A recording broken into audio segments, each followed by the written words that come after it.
কাকসায় বায়ুসেনা ক্যাম্পের দিকে মুখ করে সিসি ক্যামেরা বসানোর অভিযোগে দুজন গ্রেফতার হয়েছে।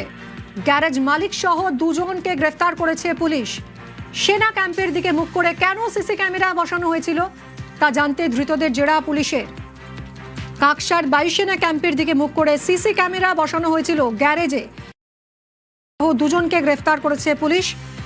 সিসি ক্যামেরা বসানোর অভিযোগে দুজনকে গ্রেফতার করা হয়েছে, কিন্তু কেন সেনা ক্যাম্পের দিকে মুখ করে এই সিসি ক্যামেরা বসানো হয়েছিল সেটাই এখন প্রশ্ন, আর তা জানতেই এই মুহূর্তে জেরা করা হচ্ছে ধৃতদের।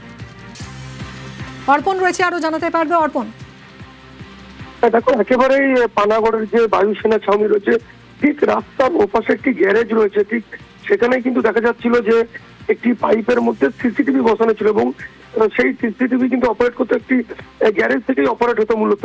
এবং এরপরেই কিন্তু বায়ুসেনা ছাউনির সন্দেহ বাঁধে এবং সেই যে গ্যারেজ মেকানিক তাকে জিজ্ঞাসাবাদ করা হয় যে কি কারণে এখানে একেবারে বায়ুসেনার দিকে মুখ করে সিসি ক্যামেরা, এই নিয়ে কিন্তু বায়ুসেনা এই ক্যামেরা বেশ কিছুদিন আগেই এই ক্যামেরা বসানো হয় এবং সেখান থেকে অপারেট হচ্ছিল। যদিও বায়ুসেনার ছাউনি থেকে কিন্তু সন্দেহ বানে, তারপর কাকসা থানার পুলিশকে খবর দেওয়া হলে সেই সিসিটিভি খুলে ফেলা হয় এবং দুজনকে পুলিশ প্রথমে আটক করে এবং তাদের জিজ্ঞাসাবাদ করার পর তাদেরকে গ্রেপ্তার করা হয়। কারণ যে দোকানের গ্যারেজ, সেই গ্যারেজ মালিককে যেমন পুলিশ গ্রেপ্তার করে, পাশাপাশি সিসিটিভি যিনি বসিয়েছিলেন তাকেও কিন্তু গ্রেপ্তার করে।